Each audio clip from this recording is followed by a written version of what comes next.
Look around. Everyone's hurting in some way. But notice who needs an audience for it. They post the vague status. They circle back to their struggle in every conversation. They need you to see it, to say the right things, to validate that yes, it's hard. Yes, they're brave for dealing with it. And every time they do that, something leaks out. Not the pain itself, the power to handle it. Complaining feels like relief. It is relief temporarily, but it's the relief of opening a valve, letting pressure escape, which means you never build capacity for pressure. You just keep venting it over and over, staying exactly as fragile as you were before. There's a different approach. Quieter, harder. When it hurts, you don't announce it. You don't go looking for someone to tell you it's okay, that you're still worthy, that your pain is valid. You just carry it, privately, like weight you chose to pick up, not because you're too proud to ask for help, not because you're proving something to anyone watching, but because some things are meant to be handled alone, because the handling itself is what makes you stronger. When you suffer without broadcasting it, something interesting happens. You stop performing your pain. You stop needing external validation to confirm it's real. It just is, and you deal with it, and eventually you come out the other side. Changed, denser, harder to break next time.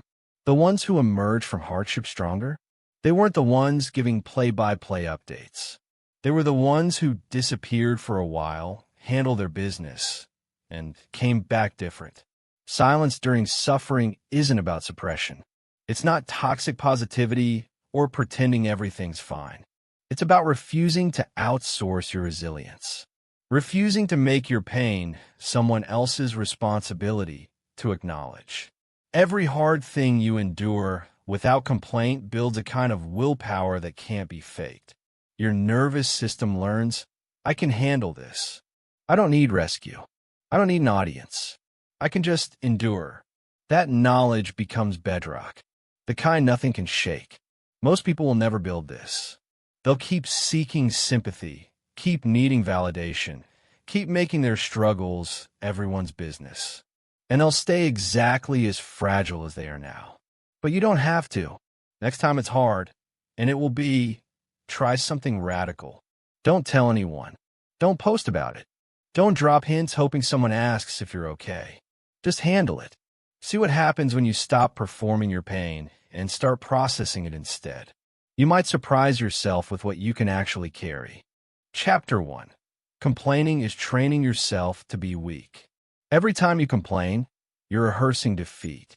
Every word of frustration, every sigh of this isn't fair, every venting session is a repetition. A rep, a neurological rep that wires weakness deeper into your brain. You think complaining helps you release pressure. It doesn't. It traps you inside it. That's the truth no one wants to face. Complaining doesn't solve problems, it sustains them. It turns temporary discomfort into a permanent mindset. You have a choice. You can either build a habit of complaint or a habit of control. You can't build both. Complaining is a skill, and you practiced it too well. Weakness is learned. So is strength. Every time you choose to verbalize struggle instead of address it, you're teaching your mind that release equals reaction, not resolution. You've been conditioned to believe that talking about your pain helps, that getting it out is healing. But neuroscience proves the opposite. Each complaint triggers the same stress chemicals that the original problem caused: cortisol, adrenaline, tension. You're reliving the problem, not releasing it. And here's the brutal irony. The more you complain, the more reasons you find to complain. Your brain adapts. It looks for negative data to justify the habit. It becomes efficient at noticing problems and blind to solutions. You're training your brain to see the world through the lens of victimhood. That's the key. If you repeat any behavior long enough, it becomes reflex. You've built reflexive weakness. Now you need to dismantle it. The hidden cost of complaint. Every complaint is an energy leak. You think you're expressing emotion, what you're doing is wasting fuel. You only have so much willpower, focus, and resilience each day. Every minute spent complaining drains that energy reserve. You're weaker after every venting session, not because life is hard, but because you've spent your internal resources broadcasting difficulty instead of solving it. You have a choice. Use your energy to talk about pain or to transform it. Complaint is a self-imposed tax on progress. You're taxing your future to fund your comfort in the moment. You get to feel justified, but you stay stuck. Strong people understand this instinctively. They conserve words the same way they conserve energy. They don't speak about hardship until it's over, because until it's over, they're busy handling it. That's discipline. Why complaining feels addictive. Complaining activates the same dopamine system as gossip, food, and scrolling. It gives you a hit of attention, validation, or sympathy. For a moment, you feel lighter. Then the crash comes. It's identical to any addiction. Temporary relief, long-term weakness. The more you indulge, the more you need. You're not expressing feelings. You're feeding dependence. Dependence on reaction. Dependence on validation. Dependence on being understood. But strength doesn't come from being understood. Strength comes from understanding yourself. That's the key difference between the masses and the masters. The weak need others to hear them. The strong just need to hear themselves think. Silence builds neural strength. Every time you resist the urge to complain, you're doing the opposite of what the world trained you to do. You're rewiring your brain from reaction to regulation. In silence, your brain learns something powerful. Pain doesn't have to equal noise. You start processing instead of performing. Neuroscience calls this neuroplastic discipline. The repetition of restraint changes neural pathways. You're building a new default, one that says, I handle it. Every moment of silent endurance is a micro-rep of self-control. You feel the pain fully. You process it privately. You solve it quietly. That's the foundation of unbreakable willpower. You're not ignoring pain. You're absorbing it, integrating it, using it. You don't suppress emotions. You control their output. That's the difference between weakness and mastery. The modern epidemic of performed suffering. We live in a world addicted to broadcasting pain. People wear struggle as a badge, hoping for validation disguised as empathy. But every time you publicize your hardship, you outsource your strength. You hand your control to anyone willing to care. You can't grow through suffering if you need an audience to approve it. You can't evolve if you're narrating your own struggle for attention. It's not about stoicism for the sake of image. It's about power for the sake of survival. The quiet endure. The loud erode. That's the truth. You don't need the world to see your suffering. You need the world to see your results. The behavioral protocol. Rewire the habit. Here's the process. Practical. Non-negotiable. Step 1. Awareness. Notice your first impulse when discomfort hits. Is it to fix or to vent? Interrupt that reflex. Don't speak yet. Step 2. Delay. Give yourself a rule. 24 hours of silence before discussing any problem. Most complaints die in that silence. The issue resolves itself, where you realize it never deserved words. Step 3. Reframe. Convert every complaint into an action question. Instead of "this is so hard," ask, "What's the next step?" Instead of "why me?" ask, "What is this teaching me?" Reframing turns pain into information. That's strength training for your mind. Step 4. Replace. Every time you want to complain, write a private note instead. Not to broadcast, not to vent, just to see it. Then solve it. Convert energy from talking into action. That's how you rewire weakness into discipline. The Stoic standard. The Stoics understood centuries ago what neuroscience is proving now. Epictetus said, "Don't explain your philosophy. Embody it." Marcus Aurelius ruled an empire under plague, war, and betrayal, and wrote his struggles privately. They mastered the discipline of internal processing. They suffered without broadcast. They endured without witness. Their silence wasn't emptiness, it was training. They were building what modern people have lost: resilience without audience. That's the standard. That's what you're reclaiming. Every complaint is a choice. When you open your mouth in hardship, you're making a decision to weaken yourself or to strengthen yourself. You can't control pain, but you can control your pattern. You can control your narrative. You can control your mouth. That's the key. If you want strength, stop rehearsing fragility.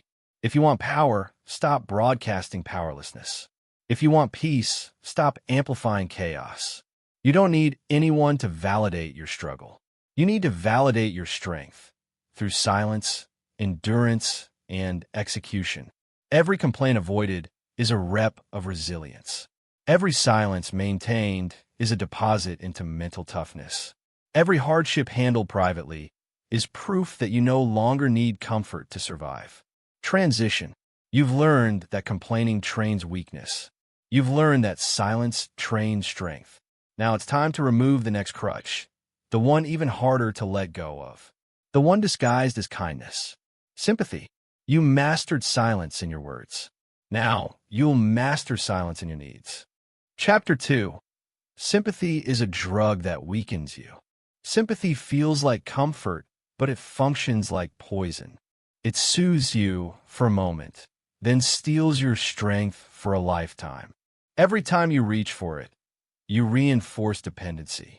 Every time you receive it, you surrender authority over your own pain. You have a choice. You can build resilience, or you can build reliance. You can endure hardship, or you can outsource it. You can be your own medicine, or you can beg for doses of sympathy from others. That's the key, the seduction of sympathy. Sympathy feels good because it validates you. It tells you your pain matters. It tells you you're seen.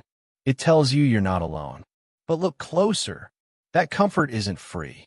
It comes with a hidden cost: dependence. You begin to associate pain with attention, suffering with validation, hardship with being seen. Over time, you don't endure to overcome. You endure to be acknowledged. You start chasing pity, not progress. That's the trap. Sympathy doesn't remove pain. It replaces purpose. It keeps you focused on the wound, not the healing. You have a choice. Reach for validation or reach for victory. The biochemistry of weakness. When someone expresses sympathy, your brain releases oxytocin and dopamine, the same chemicals triggered by comfort food, drugs, and scrolling. You feel temporarily soothed. You feel better. But what really happened? You received external chemicals for internal suffering. You didn't process pain, you escaped it. That's why sympathy is a drug. It offers a short-term high with long-term consequences. You begin to crave that validation every time pain appears. Pain, share, receive, sympathy, relief. It becomes a feedback loop. And like every addictive loop, it weakens the system that runs it. You teach your brain that strength isn't self-generated. It's borrowed from others. That's why, when no one's there to comfort you, you collapse. Because you outsourced your resilience. It's not about pain. It's about dependence. You can't build inner power while feeding on external comfort. Sympathy makes you dependent. Think about it. The strongest people you admire didn't seek pity. They built power. They didn't need others to tell them, "You're strong." They proved it through action. When you rely on sympathy, you give other people emotional leverage over you. If they validate you, you can endure. If they ignore you, you collapse. That's not strength. That's enslavement. You can't be free when your endurance depends on applause. You can't be stoic when your stability depends on being understood. You have a choice. Be comforted or be capable. Choose carefully, because one eliminates the other. The sympathy-seeking cycle. The sympathy-seeking cycle is identical to any dependency. Step 1. experience pain. Step 2, broadcast it. Step 3, receive validation. Step 4, feel temporary relief. Step 5, repeat. You build tolerance.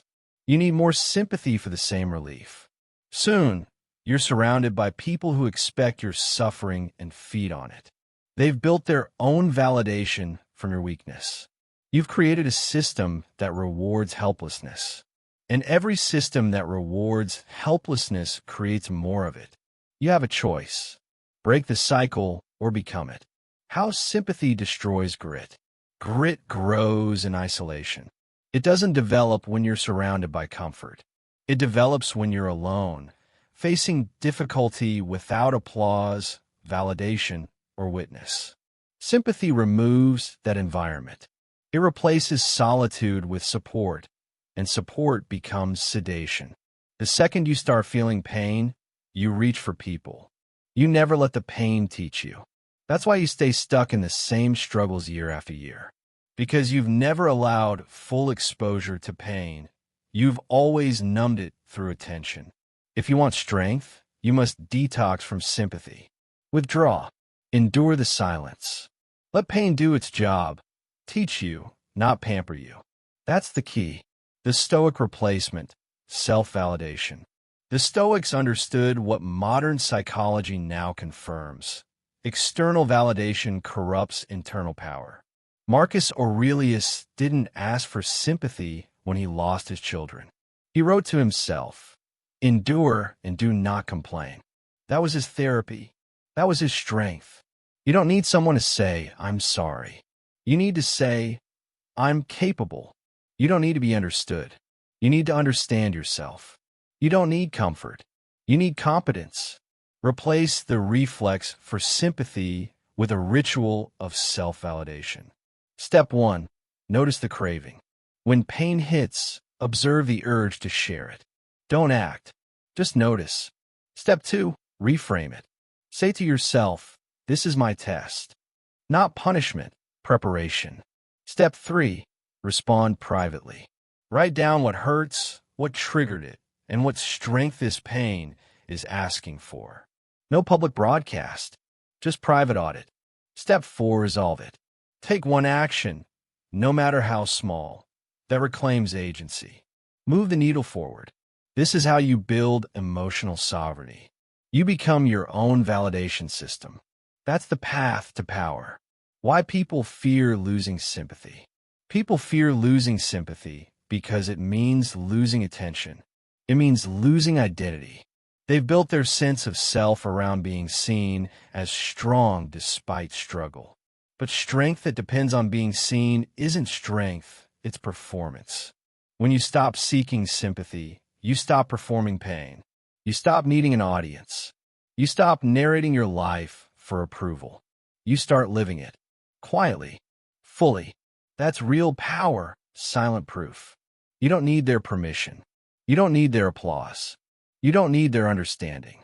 You just need your own decision. Endure. That's the key. Detox from sympathy. A 30-day challenge. Start small. For the next 30 days, refuse to share your suffering for validation. When pain hits, don't text. Don't post. Don't explain. Sit with it. Study it. Solve it. You'll experience withdrawal. You'll crave attention. You'll want someone to understand. That's not pain. It's addiction leaving your system. Every day you resist that urge, you build capacity. Every moment of silence is proof of self-reliance forming. Every quiet victory compounds.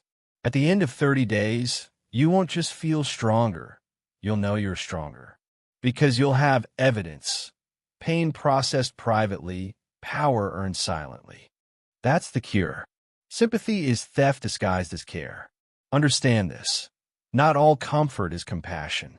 Most of it is theft. People don't always comfort you to help. You often make them feel strong by being weak.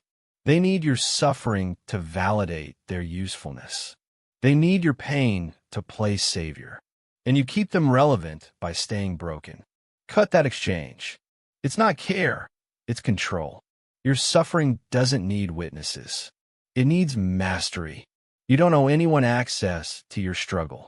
You owe yourself the chance to overcome it privately. Transition. You've learned to see sympathy for what it is, a drug, a distraction, and a dependency. You've learned to build the strength of silence, not the comfort of validation. Now it's time to compound that strength, because endurance practiced privately becomes resilience that compounds.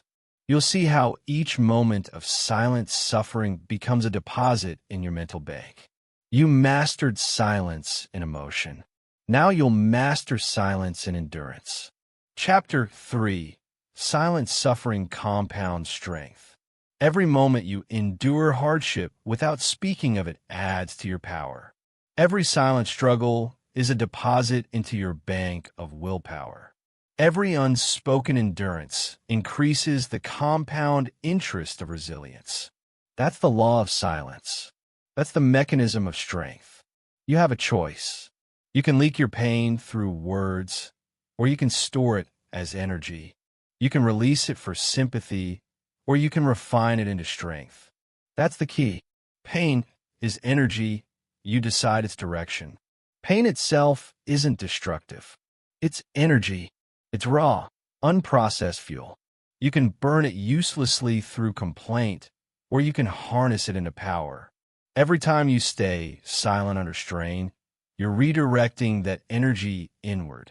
You're teaching your nervous system, we don't panic. We process. That process hardens you. It doesn't make you numb. It makes you capable. Most people release their pain too soon. They vent. They explain. They seek validation. They empty the container before the transformation completes.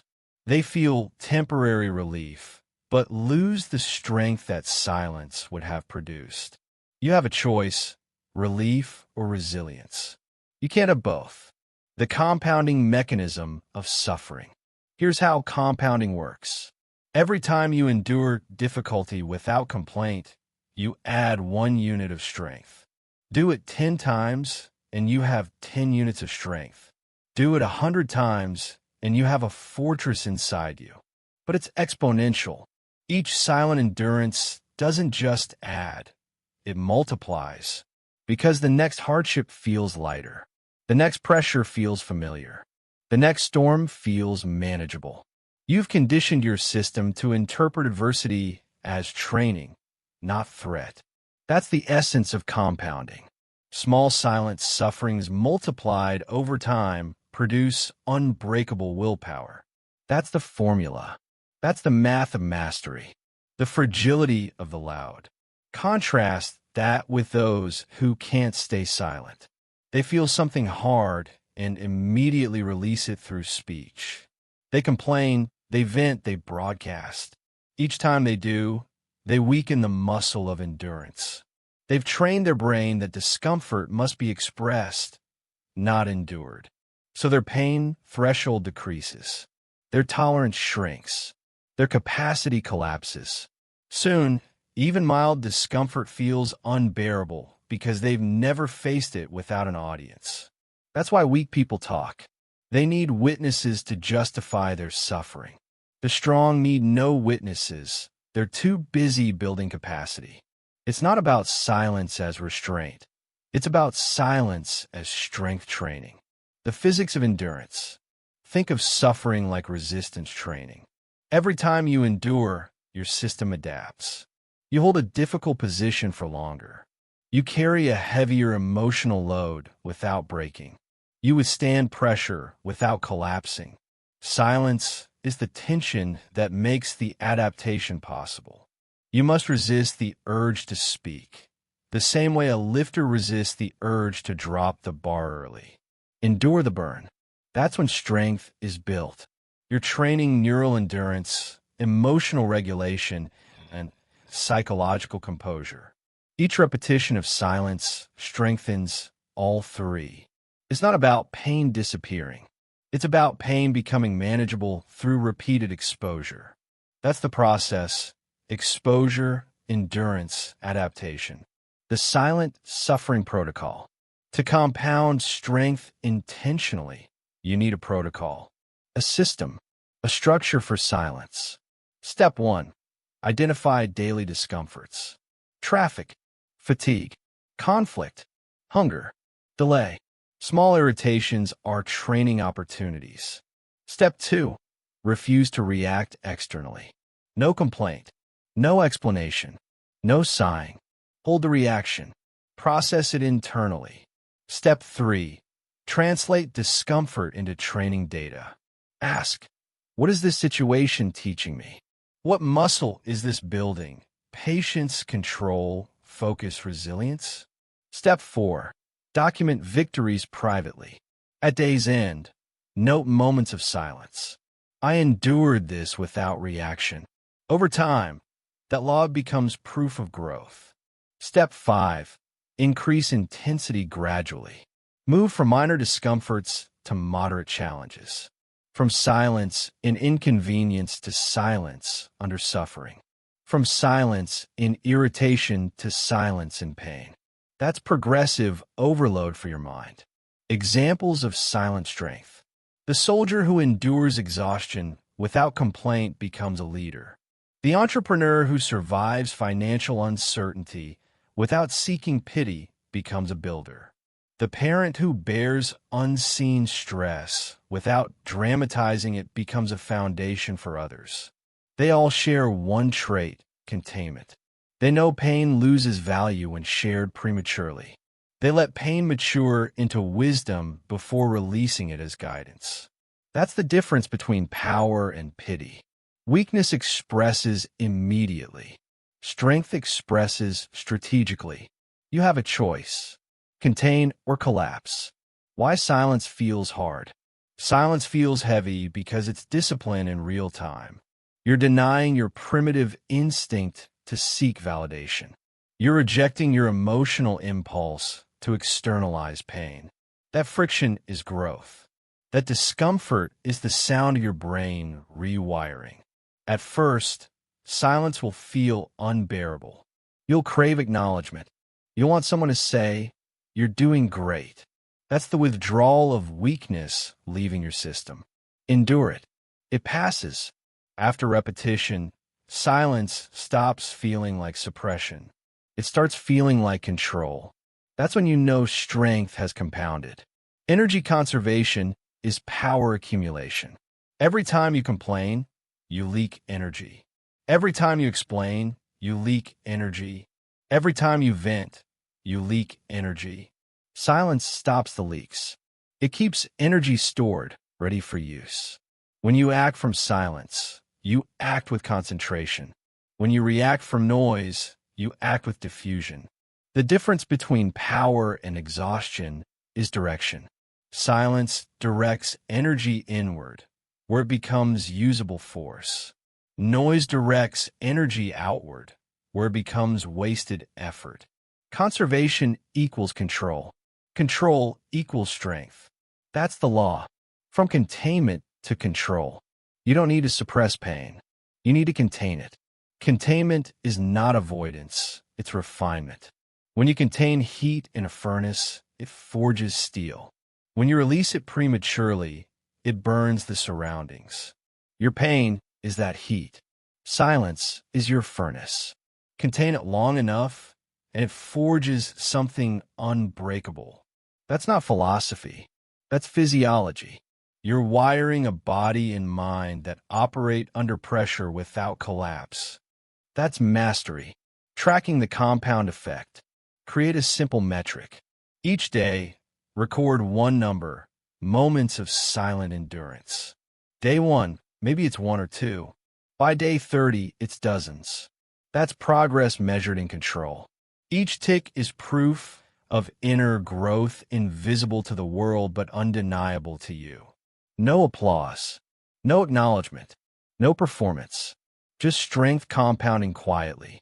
That's the path. That's how ordinary people become unbreakable. Transition. You've learned how silence multiplies strength through repetition. You've learned that private endurance builds public dominance. You've learned that unexpressed suffering doesn't die. It transforms. Now it's time to push further. Because there's a threshold where strength turns into transformation, your breaking point. And it's not something to avoid. It's something to master. Chapter 4, The Silence Test, Breaking Point becomes Building Point. Every human reaches a breaking point. That moment where pressure peaks, where your body shakes, your mind pleads, your spirit wavers. Most quit there. The strong begin there. Because the breaking point isn't the end. It's the starting line of transformation. You have a choice. You can collapse, or you can construct. You can use pain as the reason to stop, or the reason to grow. That's the key. Pressure reveals, silence refines. Pain doesn't destroy you. It reveals you. It shows you the exact edges of your endurance, the borders of your current strength. When you reach those edges and stay silent, something happens. Your body screams. Your mind negotiates. Your willpower is tested. Silence becomes the forge. You're forced to listen to your limits, to your excuses, to the lies you tell yourself about what you can't handle. And if you hold the silence, if you refuse to voice the surrender, your threshold moves. Every second beyond breaking is construction. Every moment of endurance in silence is a brick laid in mental fortitude. The weak announce pain, the strong absorb it. Watch people under pressure. The weak narrate their pain. They groan, they complain, they tell everyone what they're feeling. They think expression helps them survive, but it doesn't. It amplifies the pain. Each word feeds the suffering. Each explanation anchors the weakness. The strong absorb. They don't narrate. They don't dramatize. They endure quietly. Because silence forces adaptation. Silence keeps energy contained, and contained energy transforms. That's the difference between reaction and evolution. You evolve only in silence. Physical breaking points. In the gym, when your muscles tremble under weight, that tremor isn't failure, it's growth. Your body is rewriting its limits in real time. If you drop the weight at the first shake, you reinforce weakness. If you hold the position, breathing through the burn without noise, your body adapts. That's the silence test in physical form. Pain is the language of expansion. You can only translate it by staying quiet enough to hear what it's saying. Cold exposure, long-distance running, combat drills. The silence test repeats everywhere. The voice in your head screams, "Stop." Your silence replies, "Keep going." That's not masochism. That's mastery. You're proving to yourself that commands from weakness don't need to be obeyed. Mental breaking points. The same happens mentally. A setback, a failure, a betrayal. Your instinct is to vent, to share, to explain. Don't. That urge is your old programming. It's the reflex of dependency, the need for external processing to make the pain tolerable. Stay silent. Sit with it. Let the full force of discomfort pass through you without dilution. In that stillness, clarity appears. You start seeing what pain was hiding, the patterns you need to break, the lessons you were avoiding, the strengths you've ignored. That's the value hidden in the silence test. When you don't run from pain, pain reveals what's true. The 10-second rule. Every time you hit your breaking point, hold for 10 seconds longer. 10 seconds of silence. 10 seconds of stillness. 10 seconds of defiance against weakness. Your body will shake. Your mind will beg. Stay. Breathe. Count. 10 seconds is enough to rewire the brain. You're teaching it that discomfort isn't danger, it's data. That struggle isn't signal to stop. It's proof of growth in motion. Repeat this across every domain, physical, emotional, mental, and you'll start recognizing that what breaks most people barely scratches you. That's the silent compounding effect. What the silence test builds. Emotional regulation. You stop being reactive. You can feel pain without expression, frustration without outburst, stress without chaos. Cognitive control. You think clearly under pressure while others panic. Silence gives you access to logic in chaos. Resilience memory. Each silent endurance becomes a stored example of self-mastery. When new challenges come, your brain recalls the pattern. We've handled worse. Willpower expansion. You start trusting yourself to handle anything without external help. That's the birth of unbreakable will. Each of these traits builds only through pressure resisted in silence. That's the law of strength. Noise delays growth. Silence accelerates it. Real-world application. The 30-day silence challenge. If you want to train your endurance, follow this protocol. Week 1. Stay silent through minor frustrations. Traffic, waiting lines, delays. No reaction. No words. Week 2. Stay silent through physical discomfort. Extra reps, skip meals, cold exposure. Week 3. Stay silent through emotional triggers. Criticism, rejection, boredom. No defense. Week 4. Stay silent through setbacks. Plans failing, losses happening, expectations collapsing. Handle it privately. Each week, write one line at night. I endured without words. That's your proof. That's your progress. By day 30, silence will feel less like effort and more like instinct. That's how warriors are made, one quiet struggle at a time. What people don't understand. People think silence is repression. It's not. It's processing without pollution. They think speaking your pain is healing. It's not. It's reinforcement of fragility. They think they grow through talking. They don't. They grow through enduring. Silence doesn't ignore pain. Silence integrates it. It turns the abstract into armor. The talker releases the heat. The silent one forges with it. That's why your silence feels heavy. It's density building. The breaking point philosophy.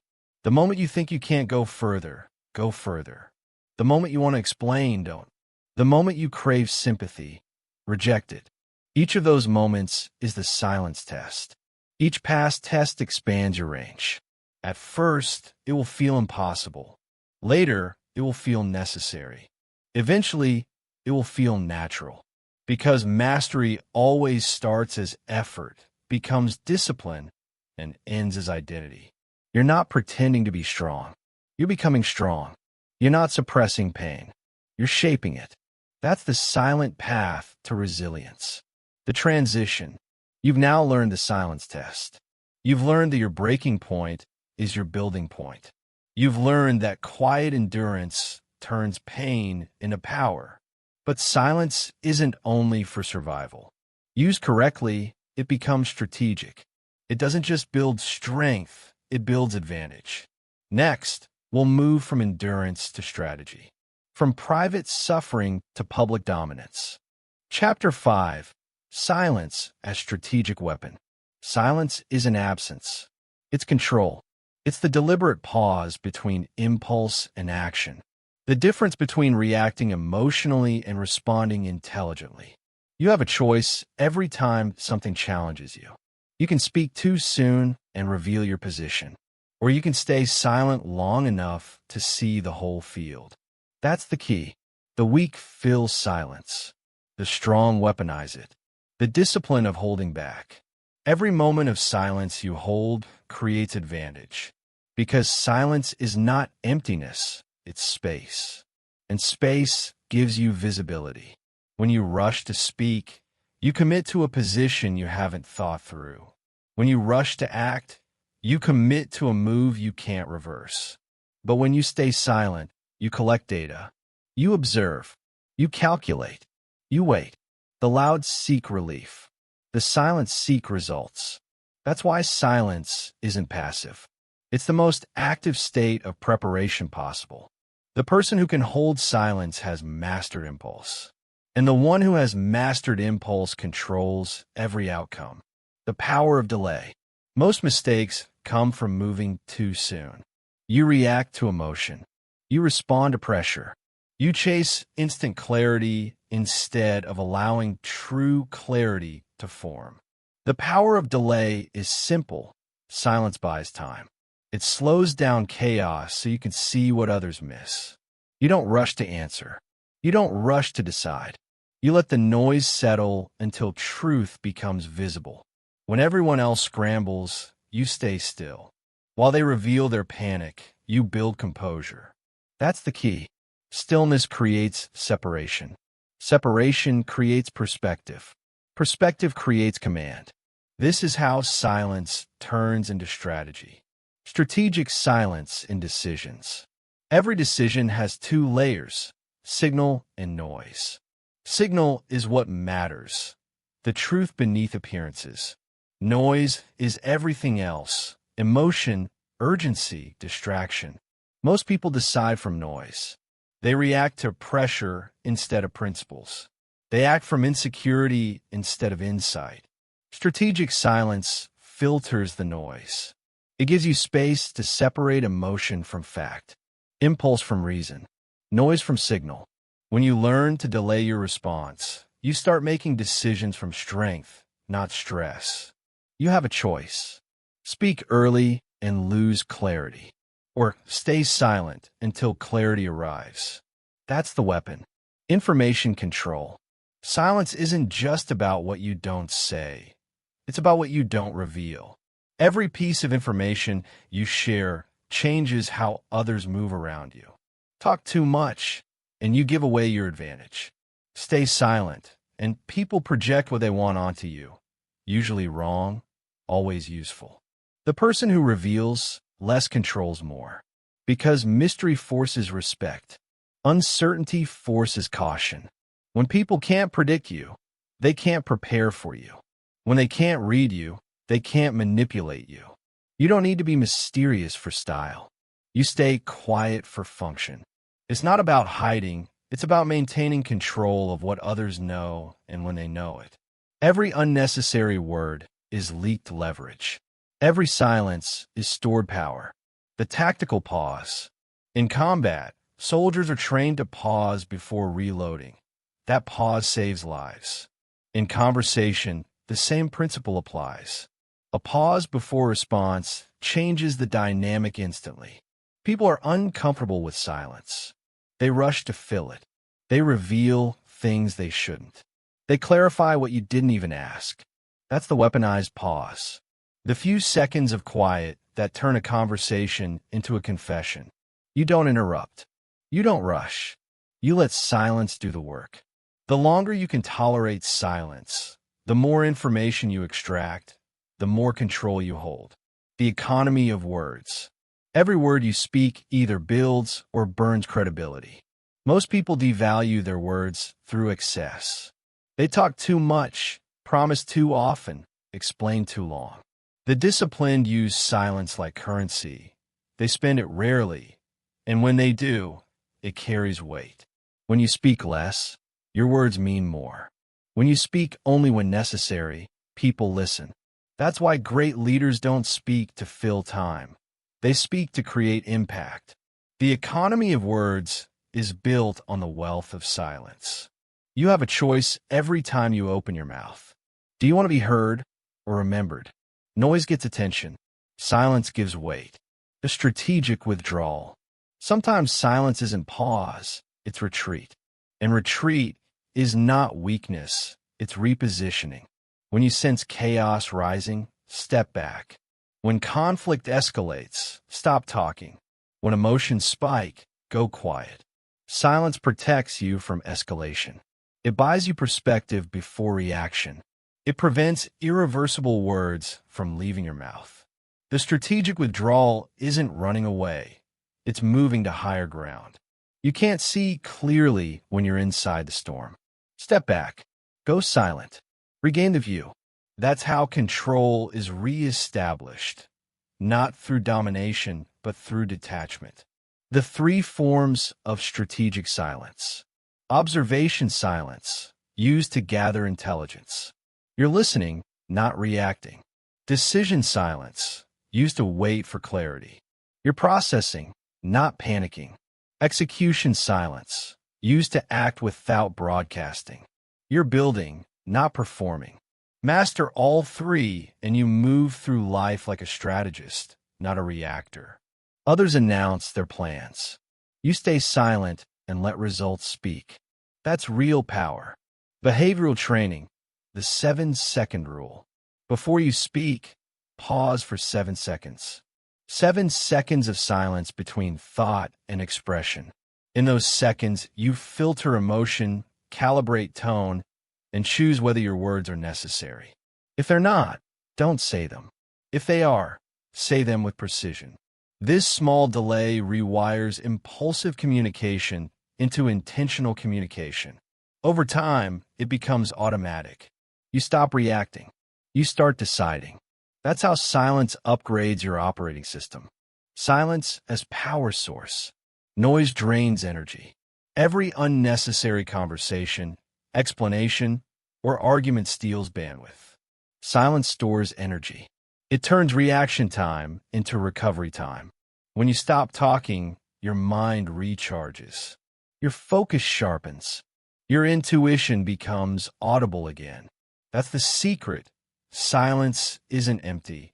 It's full of signal you've been too loud to hear.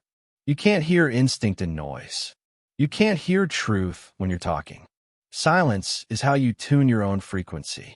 It's the recharge station for strength, awareness, and willpower. The more silence you keep, the more force you have when you finally move. Transition. You've now seen silence as weapon, a force that gathers, filters, conserves, and controls. You understand how the quiet builds precision, how restraint builds clarity, and how the pause builds power. But silence doesn't only build strength internally. It also builds something deeper, character, because silence reveals who you are when no one's watching. You've learned how to use silence for control. Now you'll learn how to use it for truth. Chapter 6. Character forged in quiet. Character isn't built in public. It's revealed there. Character is built in silence, when no one is watching, judging, or applauding. That's the key. You can fake strength in front of people. You can perform discipline online. But in silence, performance dies. Only truth remains. Who you are in silence is who you actually are. And that truth is the foundation of everything else. The mirror of silence. Silence is a mirror that doesn't flatter. It reflects the real version of you, the disciplined or the distracted, the honest or the hypocrite, the consistent or the convenient. When the noise stops, you can no longer hide behind movement. You see what you've been avoiding. You confront your own contradictions. Most people fear silence because it shows them their reflection without filters. They keep talking, scrolling, and explaining so they never have to face themselves. That's why silence feels uncomfortable. It's truth therapy. You have a choice. Fill the silence with noise and stay blind. Or face the silence and see clearly. That's the key. Integrity without audience. Integrity isn't how you act when people are looking. Integrity is how you act when silence guarantees no recognition. Do you still keep your word when no one will know? Do you still do the work when no one will see it? Do you still hold your standards when no one can reward them? That's the real test. Every private choice compounds into public reputation. Every silent decision builds or breaks integrity. When you cheat yourself in silence, cut corners, rationalize laziness, excuse inconsistency, you think you've escaped accountability. You haven't. You've trained your character to fail when pressure hits. The one who stays disciplined in silence never collapses in chaos, because they practice truth when lying would have been easier. That's the foundation of unbreakable moral strength. The discipline of private excellence. The world celebrates public performance, but mastery lives in private repetition. Every champion trains alone. Every craftsman perfects details no one else will notice. Every great leader wrestles with doubt in silence before stepping forward. private excellence is the invisible infrastructure of visible greatness. If you only perform when watched, you're not disciplined, you're dependent. If your effort rises with attention, you're not strong, you're theatrical. Real discipline doesn't need an audience. It needs a standard. Hold your standard when silence tempts you to relax. Hold your structure when no one would blame you for slipping. Hold your word when breaking it would cost nothing. That's the grind that forges character. The code of the unseen. Strong people live by an internal code that doesn't require applause or enforcement. They obey their own laws because self-respect demands it. The code is simple. Do what's right, not what's easy. Say what's true, not what's popular. Keep commitments, even when silence means no credit. When you operate from that code, your decisions stop fluctuating with mood or audience. You become predictable in principle and unpredictable in strategy. People trust you because you're stable. You trust yourself because you're consistent. That's moral authority, earned quietly, lost loudly. The temptation of convenience. Silence exposes the pull of convenience. The voice that says, no one will notice. It doesn't matter this time. You deserve a break. Every time you yield, you reinforce the habit of compromise. Every time you resist, you strengthen integrity's muscle. Convenience is corruption disguised as self-care. It promises relief and delivers decay. Because character isn't destroyed in one big betrayal. It's eroded through thousands of small concessions made in silence. You have a choice. Serve convenience and shrink. Serve principle and grow. That's the key. Restraint is moral strength. Most moral failure begins with a lack of restraint. You say what shouldn't be said. You do what shouldn't be done. You act before thinking. Restraint is the silent guardrail of character. It's what stops impulse from turning into regret. When anger rises, silence is restraint. When temptation whispers, silence is refusal. When ego demands to prove something, silence is discipline. Every time you restrain instead of react, you reinforce moral muscle. You prove you control yourself, not the other way around. That's what separates the impulsive from the powerful, the ability to pause. Self-audit in the quiet hours. Schedule silence the way others schedule meetings. 15 minutes before sunrise. 30 minutes before sleep. A pocket of stillness where you audit your actions. Ask 3 questions. Did I act according to my principles today? Did I keep my word when silence offered an escape? Did I correct what I know was wrong? This daily audit turns silence into an accountability partner. No applause, no punishment, just truth. And truth, repeated daily, builds character stronger than any external reward. You don't need mentors watching you. You need standards guiding you. The currency of self-respect. Every silent decision earns or spends self-respect. You can't fake this currency. You feel the balance instantly. Keep your promises, you deposit confidence. Break them, you withdraw trust in yourself. After enough withdrawals, your internal account is bankrupt. That's why self-respect can't be built in noise. Noise distracts you from the dead. Silence makes you face the numbers. Self-respect is the only wealth you can't borrow. You earn it by doing the right thing when no one will know. Lose it, and no external success can buy it back. That's the harsh math of integrity. The quiet reputation. Reputation isn't what you tell people you are.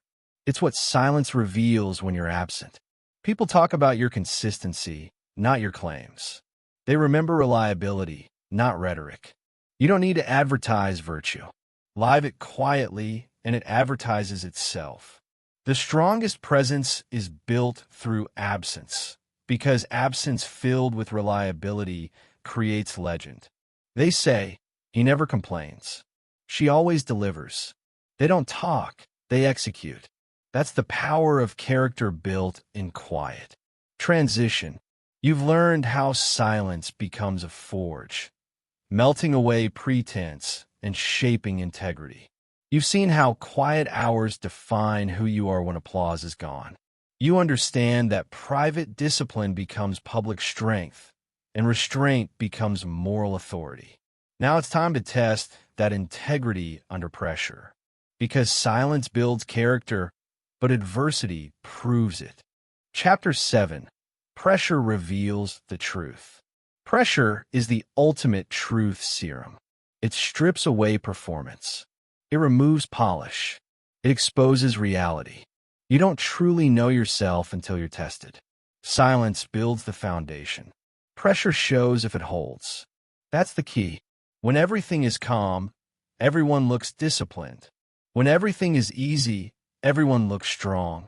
But when life tightens, when time runs out, when pain rises, truth surfaces. Under pressure, there is no pretending. Only pattern, only training, only truth. The test you can't fake. Pressure doesn't create weakness. It exposes it. It doesn't invent cracks. It reveals where they already existed. That's why avoiding difficulty doesn't protect you. It just delays exposure. You can hide your lack of preparation in comfort. You can disguise poor habits when conditions are easy. But when the heat comes, every shortcut screams. The workout you skip shows. The principle you broke returns. The corner you cut collapses. You don't rise to the occasion. You fall to the level of your preparation. That's not motivational. It's mechanical. So build for the pressure before it arrives. Train in silence so you don't break in noise. You have a choice. Seek the test now or fail it later. Calm is a trained response. When pressure hits, your body wants to react. Adrenaline spikes. Breath shortens. Thoughts scatter. That's biology. But discipline is training biology to obey principle. The calm you display under pressure isn't natural. It's trained. You practiced it in silence. You rehearsed it in restraint. You built it repetition by repetition when no one was watching. That's why Stoic calm looks superhuman. It's not.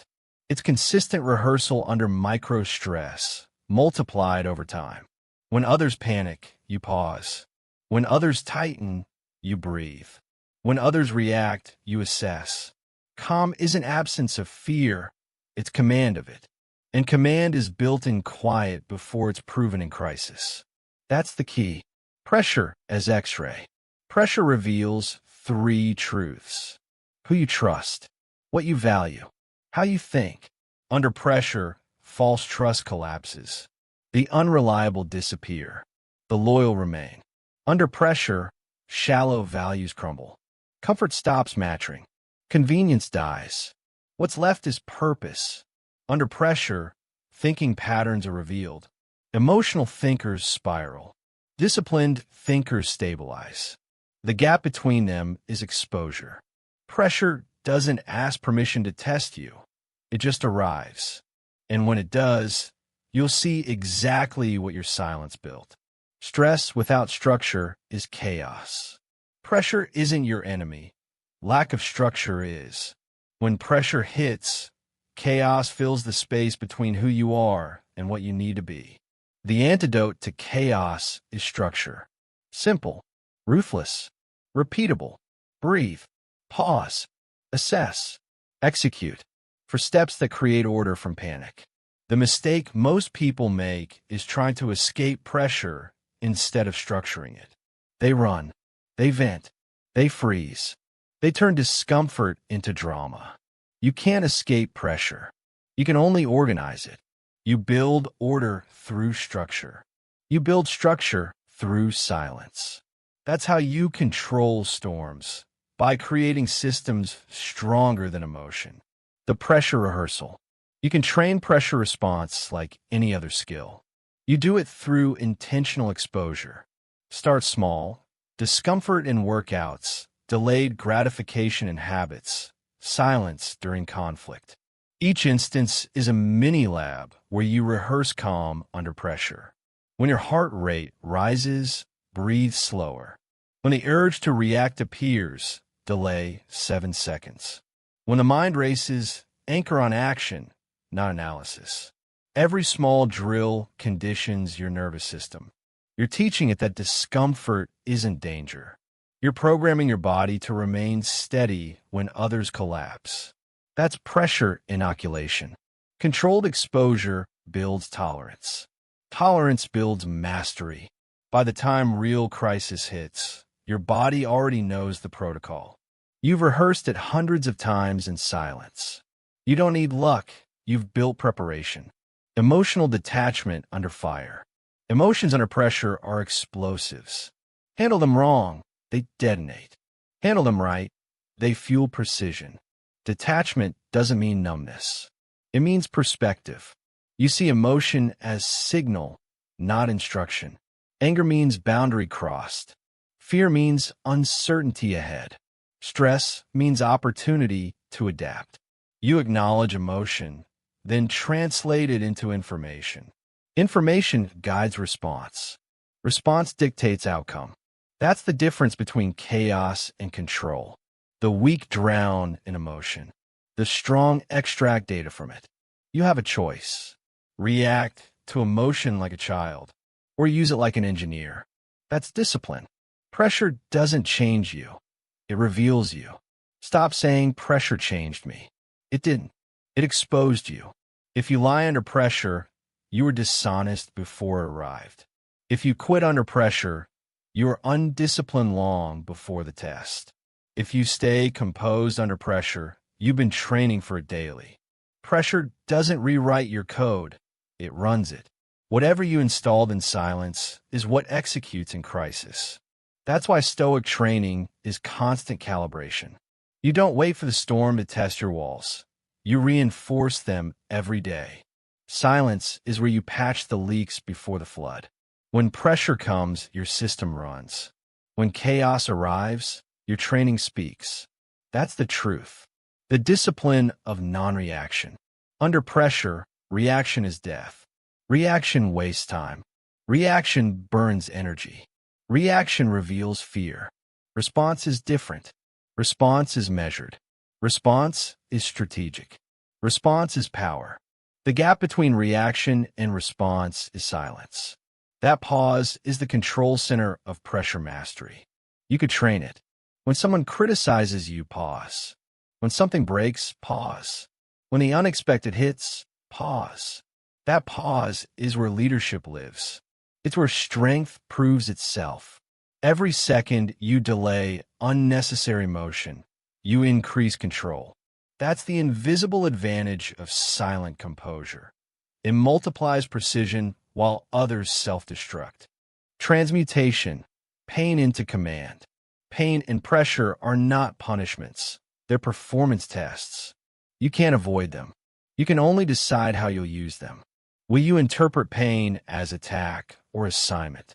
Will you see pressure as punishment or preparation? You have a choice. That's the key. Every hardship you handle privately is teaching you command. Every silence under stress is hardening your core. Every moment you refuse to panic is proof you've matured beyond impulse. You don't need to announce your endurance. Just keep standing when others fall.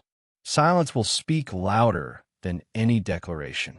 That's how unshakable presence is built, through invisible endurance repeated endlessly. Transition. You've now learned what pressure truly is, an X-ray for character. You've seen how silence builds the foundation and how pressure tests the structure. You've learned to rehearse calm, organize chaos, and separate emotion from execution. You're no longer afraid of pressure. You're prepared for it. Now it's time to understand the final evolution. Because beyond pressure lies permanence. Beyond endurance lies identity. Chapter 8. The Unbreakable Mindset. An unbreakable mind is not born. It's built, layer by layer, decision by decision, pressure by pressure. You don't inherit mental strength. You earn it through repetition under resistance. That's the key. Most people think toughness is intensity. It isn't. It's consistency. Intensity is emotion. Consistency is discipline. Emotion fades. Discipline repeats. The unbreakable mind is not about how hard you hit once. It's about how many times you can get hit and keep executing with precision. Identity of the unbreakable. An unbreakable mind isn't defined by what it does when things go right. It's defined by what it does when everything goes wrong, when plans collapse, when results disappear, when recognition stops. The unbreakable stay the same. Why? Because their identity is internal, not external. They don't rely on applause, approval, or outcome. They rely on standards. When everything external fails, standards remain. That's why identity anchored in principle cannot break. You have a choice. Be outcome dependent and fragile, or principle anchored and unbreakable. That's the key. Control the only controllable. The unbreakable understand one law. Control what you can, release what you can't. Everything outside your influence is noise. Everything inside your control is responsibility. When you waste focus on the uncontrollable, you drain power from execution. When you direct focus inward, you multiply leverage. You can't control others' opinions. You can control your precision. You can't control the weather. You can control your preparation. You can't control outcomes. You can control inputs. Control is the boundary line of strength. Step outside it and you scatter energy. Stay inside it and you create momentum. That's why the unbreakable mind is minimal. It wastes nothing. Adaptation as default. Fragile people need conditions. Strong people build systems. Unbreakable people need neither. They adapt instantly. They don't ask, why did this happen to me? They ask, what does this require of me? Every disruption becomes an assignment. Every setback becomes data. Every change becomes a training ground. Adaptation replaces emotion with adjustment. It eliminates self-pity and replaces it with movement. You have a choice: complain or calibrate. The unbreakable always calibrate. Detach from the outcome, obsess over the process. Most people break because they attach identity to results. When the result fails, their identity collapses. The unbreakable separates self from outcome. They tie self-worth to process, not performance. Win or lose, they follow the system. Succeed or fail, they execute the checklist. That's why they remain stable when others swing between euphoria and despair. They understand. Consistency of process creates inevitability of progress. Detach from outcome. Obsess over process. That's how mental armor is built. Pain is neutral until you define it. Pain by itself means nothing. It's sensation, information, signal. The weak define pain as suffering. The strong define pain as feedback. The unbreakable define pain as fuel. Same signal, different meaning, different outcome. Interpretation determines endurance. You don't get to choose the pain, but you always choose the meaning. That choice is freedom, and freedom is strength. That's the key. Discipline over emotion. Every breakdown begins with emotion taking the lead. Anger, doubt, fear, fatigue, they demand control. The unbreakable deny that demand. They act on schedule, not mood. They move by command, not comfort. They execute because the standard says so, not because they feel like it. That's discipline, obedience to principle over preference. It's not about ignoring feelings. It's about not obeying them. You feel everything, but you move anyway. When you can act independent of emotion, you own yourself. When emotion controls you, you're property of circumstance. That's the dividing line between the common and the unbreakable. Failure as data. Failure is not verdict. Failure is feedback. The unbreakable treat mistakes like scientists, not victims. Something broke? Good. Now we know where. Something failed? Good. Now we have data. They strip emotion from error and extract information. That's how progress compounds without drama. The weak personalize failure. The strong analyze it. The unbreakable weaponize it. That's the hierarchy of growth. The power of long view. Fragility is short-term thinking. Strength is medium-term thinking. Unbreakability is eternal thinking. The unbreakable mind operates beyond immediate gratification. They think in decades, not days. They see temporary losses as strategic investments. They don't chase moments, they build legacies. Every hardship fits somewhere in their architecture. Every delay has meaning in the macro view. They zoom out until everything makes sense. The long view neutralizes panic. Perspective creates patience. Patience produces power. That's the formula. Self-command is the final freedom. The unbreakable mind is not controlled by others, emotion, or environment. It is self-commanded. When insulted, it stays composed. When exhausted, it executes. When ignored, it persists. When misunderstood, it continues. Because command doesn't need consensus. It needs clarity. The moment you stop needing anyone to understand you, you become unstoppable. You don't need permission to continue. You don't need validation to sustain. You don't need recognition to complete. You move because you said you would. That's the essence of will. Transition. You've built silence into discipline. You face pressure and refuse collapse. You've learned control, adaptation, process, and command. Now it's time for the highest form of mastery. Because strength isn't proven by movement. It's proven by restraint. Endurance isn't shown by reaction. It's shown by stillness. Chapter 9. The Power of Restraint. Power is not movement. Power is control over movement. Anyone can act. Few can hold. Restraint is the highest form of strength. The weak react. The strong respond. The unbreakable wait.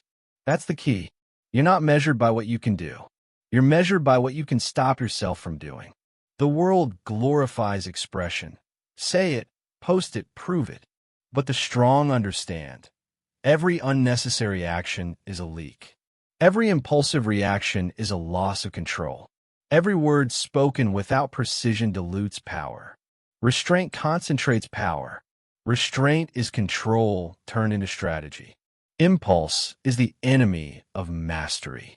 Your first reaction is almost always the weakest version of you. It's emotional, unfiltered, short-sighted. Impulse is the voice that wants to prove, defend, retaliate, indulge. It feels urgent. It feels righteous. It feels necessary. It's none of those things. Impulse destroys timing. Impulse burns reputation. Impulse leaks energy. Every time you act without restraint, you teach your nervous system to obey chaos. Every time you resist, you teach it to obey command. That's how mastery is built, not through motion, but through selective inaction. You have a choice. Feed impulse and remain a slave to reaction. Restrain impulse and become master of execution. That's the key. Silence as strategy. The most powerful people in the world rarely speak first, rarely react fast, rarely reveal intent. Their silence is not hesitation, it's precision. They understand that the first one to talk gives information, and the one who listens gains leverage. Silence is not weakness. It's calculation. While others rush to prove themselves, the disciplined hold position. While others overshare, the disciplined observe. While others speak emotion, the disciplined speak results. That's why silence frightens the untrained. It exposes their lack of control.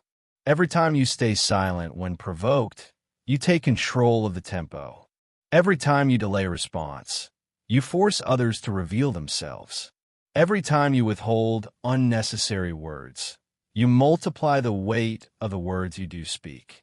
Restraint is the weapon of those who understand timing. restraint, and timing. Timing is the invisible advantage of the disciplined. Restraint is what makes it possible. Most failures come not from lack of action, but from premature action. People move too early, speak too soon, react too fast. Restraint turns timing into power. Because when you wait, you see, and when you see, you can strike with precision. It's the same in combat, negotiation, leadership, and life. The one who acts at the right moment wins, no matter how long they waited. Patience is not passive. It's the preparation phase of decisive action. You don't need to rush. You need to restrain. That's the discipline few ever master. The cost of overreaction. Every overreaction costs you something. Respect, energy, credibility, position. You think it's expression. It's actually erosion. Because power is not in volume. It's in control. The overreactive lose authority. They drain attention without creating results. They look powerful for seconds, but weak in hindsight. Restraint reverses that. You look passive for seconds, but powerful in hindsight. The one who can stay calm while everyone else breaks gains command over every situation. Not because they dominate others, but because they dominate themselves. That's the quiet paradox of restraint. It's invisible strength until it's too late to challenge it. Emotional economy. Restraint is emotional economy. You spend energy only where it multiplies. You don't react to noise. You don't explain to misunderstanding. You don't engage in arguments that can't produce results. Every reaction is a transaction. Ask, does this expense earn growth or just drain attention? The strong conserve emotion the way investors conserve capital. They deploy it strategically, not emotionally. You have a choice. Waste energy proving a point, or save energy to prove results. The unbreakable always choose results. That's the key. Restraint in desire. Restraint isn't only about anger. It's about appetite. Desire without control becomes addiction. Ambition without patience becomes desperation. Confidence without humility becomes arrogance. Restraint keeps desire clean. You can want everything, just not immediately. You can aim high, just not hastily. You can pursue greatness, just not recklessly. Every strong person you admire learned this discipline. They mastered delay. They learned to hold hunger without collapsing into impulse. They trained their minds to want less, do more, and wait longer. That's what separates the visionary from the impulsive. Restraint in conflict. Conflict is the ultimate test of control. The weak argue to win. The strong restrain to understand. The unbreakable stay silent until speaking changes the outcome. You don't win arguments by volume. You win by precision. You don't dominate confrontation by aggression. You dominate by composure. Restraint in conflict shifts pressure to your opponent. They expose their emotions. They reveal their fears. They destroy their own credibility trying to provoke you. You stay calm. You let silence work. You let time expose truth. That's how real power operates, quietly, strategically, without wasted motion. Restraint in victory. The hardest test of restraint isn't during struggle. It's during success. Failure humbles you. Victory tempts you. When things start working, ego whispers, you've earned relaxation. Show them what you've achieved. Take credit. That's how greatness dissolves, through comfort disguised as celebration. The unbreakable handle victory the same way they handle loss, calmly. They don't brag. They build. They don't announce. They reinforce. They don't pause for applause. They start the next phase quietly. Restraint in victory protects legacy, because those who need to prove success eventually lose it. Those who stay silent compound it. That's the discipline of the elite. Restraint builds irreversibility. When you control your reactions, words, timing, and desires, you become functionally irreversible. You stop being manipulated by emotion, opinion, or circumstance. You move only when movement serves your objective. You speak only when words serve your command. You engage only when engagement builds position. That's the power of restraint. It transforms you from participant to architect. The impulsive are pieces on the board. The restrained are the ones moving them. That's control at its purest form. Command through non-reaction. Transition. You've learned how restraint turns raw strength into refined control. You've seen how silence becomes precision, patience becomes power, and emotion becomes economy. You understand that power isn't expression, it's containment. That's the essence of mastery, the ability to move only when you choose. Now it's time to complete the evolution. Because restraint isn't the end, it's the bridge to permanence. When restraint becomes identity, you no longer act powerful. You are power. Chapter 10, Becoming the Fortress Mind. A fortress doesn't move. It doesn't explain. It doesn't react. It stands. That's the goal. Become the fortress. Unshakable, unrushed, unmoved, calm in the storm, silent under attack, unbreakable under pressure. The fortress mind is not built by comfort. It's forged through chaos. It's hardened by restraint. It's sealed by silence. That's the key. Fortress versus fragile. The fragile mind depends on circumstances. The fortress mind dictates them. The fragile mind bends to emotion. The fortress mind directs it. The fragile mind needs understanding. The fortress mind needs nothing. Fragile people want comfort. Fortresses want control. Control of reaction. Control of focus. Control of direction. Everything the fragile avoid, the fortress seeks. Where others flee, the fortress remains. You don't need better conditions. You need a stronger foundation. Foundation of steel, principle over preference. The fortress mind is built on principles, non-negotiables that govern every choice. Preference is emotional. Principle is eternal. Preference says, I don't feel like it. Principle says, it's time to move. Preference says, they disrespected me. Principle says, hold your standard. Preference bends under pressure. Principle doesn't. When you replace preference with principle, you stop being situationally strong. You become permanently strong. That's the foundation of steel, consistency without condition.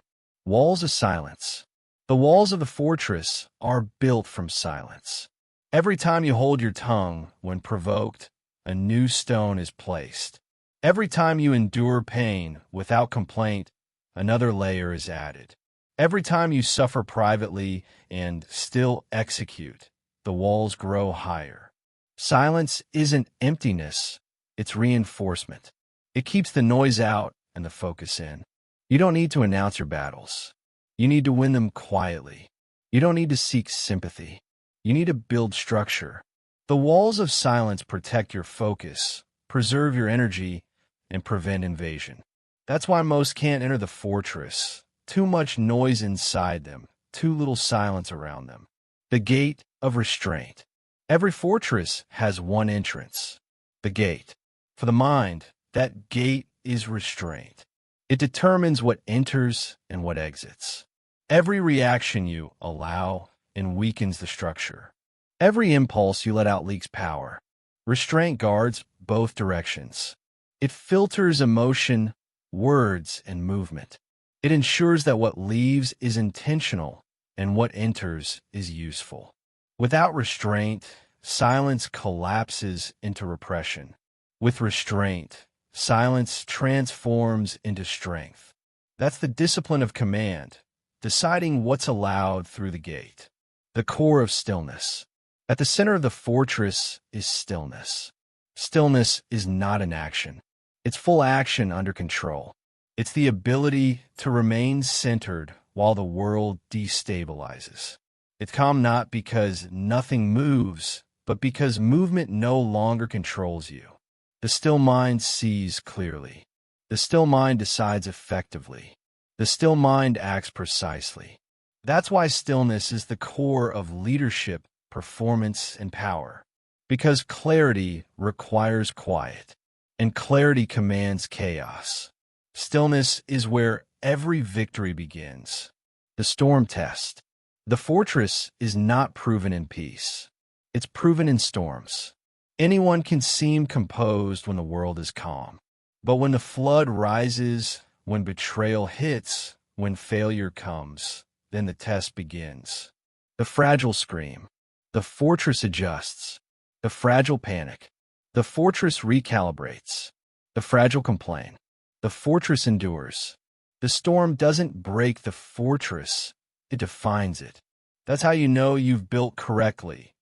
Not by how calm you feel when things go right, but by how composed you remain when everything goes wrong. The storm test is constant. Pass it daily. Emotion is energy, not authority. Inside the fortress, emotions exist, but they serve. They don't rule. Anger becomes fuel for execution. Fear becomes data for preparation. Pain becomes weight for training. You don't erase emotion, you regulate it. You redirect its current into production. Emotion is not an order. It's a signal. And signals are only valuable when interpreted by discipline. The fortress mind never denies feeling. It simply refuses to be ruled by it.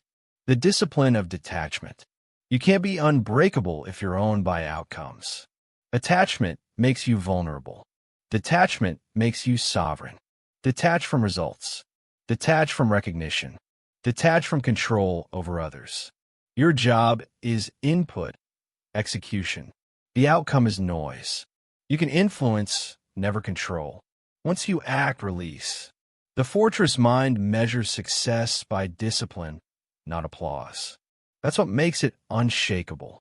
When nothing external defines you, nothing external can destroy you.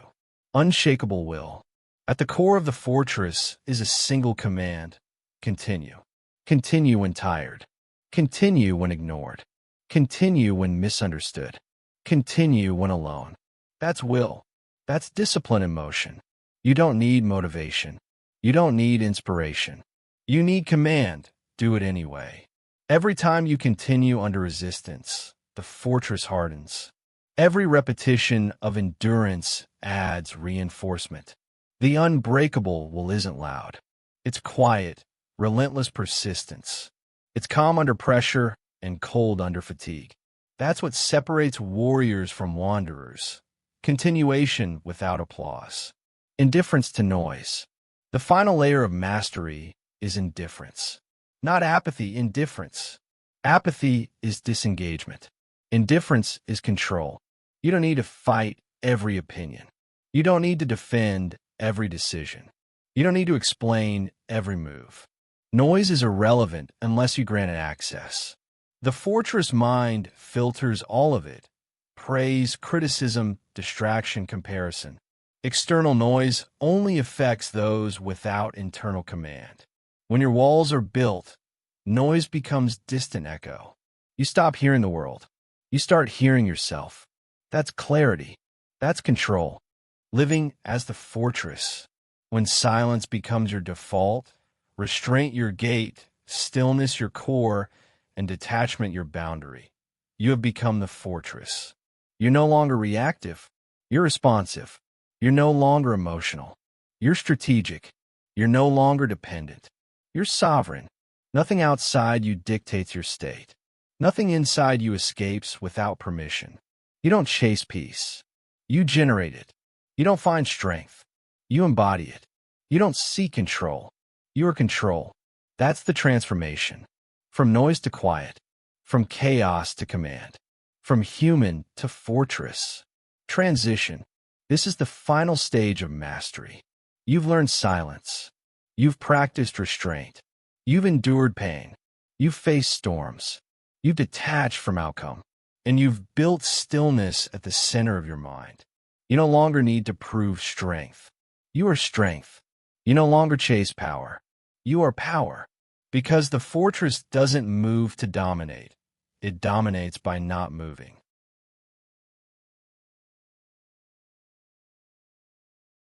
You see what's happening, right? Every time you talk about how hard it is, you're not just venting. You're wiring something deeper. Your brain starts associating struggle with a need for an audience.